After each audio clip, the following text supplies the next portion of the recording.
Hello everyone, আসসালামু আলাইকুম। কেমন আছেন সবাই? রোজি ফ্যামিলি ব্লগ থেকে নতুন আরেকটি ভিডিও নিয়ে আপনাদের সামনে হাজির হলাম।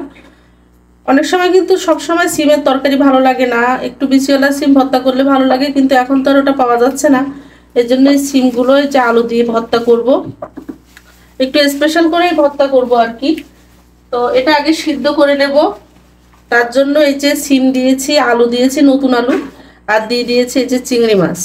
চিংড়ি মাছটা দিলে কি হয়, এই যে হাইব্রিড সিমগুলো গলতে চায় না, এটা দিলে গলে যাবে আর ফ্লেভারটাও অসাধারণ আসবে। এর ভিতরে দিয়ে দেবো এই যে লবণ, দিয়ে এটাকে সিদ্ধ করে নেব। খুব বেশি পানি দেবো না, অল্প পানি দিয়েই।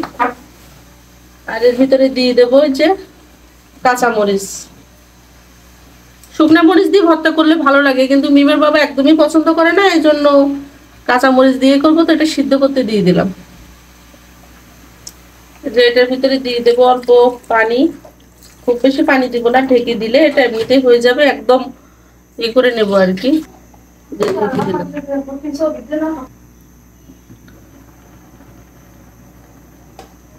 চিংড়ি মাছটা দিলে কি হয়, সিমটা তাড়াতাড়ি করে সিদ্ধ হয়ে যায়। এমনিতে আর কদিন পরে সিম এমনিতে সিদ্ধ হয়ে যাবে, আর এই হাইব্রিড সিমগুলো কিন্তু একদমই সিদ্ধ হতে চায় না।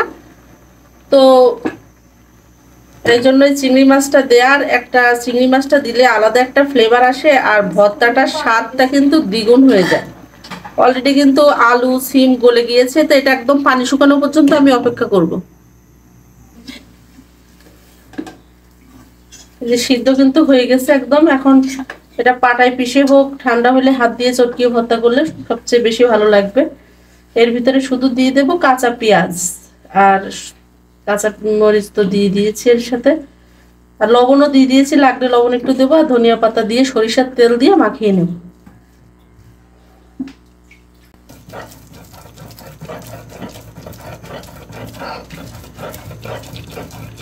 এইভাবে পাটায় বেটে আদা বাটা করে ভর্তা করলে কিন্তু সবচেয়ে বেশি ভালো লাগে।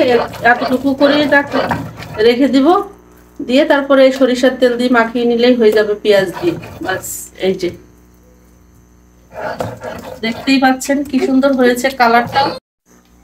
এখন শুধু পেঁয়াজ আর ধনিয়া পাতা একটু লবণের সাথে করে তারপরে ইয়াসমিন ভর্তা করে ফেলতেছি। মাহাদিম অলরেডি আমার কোলে উঠে বসে গেছে। এর ভিতরে সরিষার তেল দিতে হবে একটু বেশি করে, খাঁটি সরিষার তেল, বাড়ি থেকে আনা। এই হলে আর কিছু লাগে?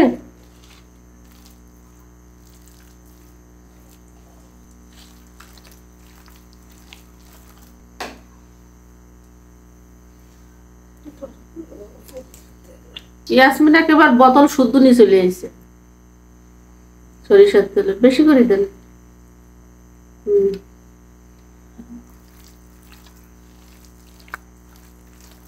অসাধারণ লাগবে এইভাবে ভর্তা করলে। শুকনা মরিচ দিলে আরো বেশি ভালো লাগতো, কিন্তু মিমের বাবা শুকনা মরিচ পছন্দ করে না, এই জন্য কাঁচা মরিচ দিয়ে করেছি। আর সবুজ সবুজ ভাব না থাকলে আমারও ভালো লাগে না, এই জন্য। ভর্তাটা হয়ে গেল, কেমন হয়েছে অবশ্যই কমেন্টে জানাবেন। আজকে এই পর্যন্তই, খেয়ে দেখেন কিরকম হয়েছে। ভালো থাকবেন, সুস্থ থাকবেন সবাই। আল্লাহ হাফেজ।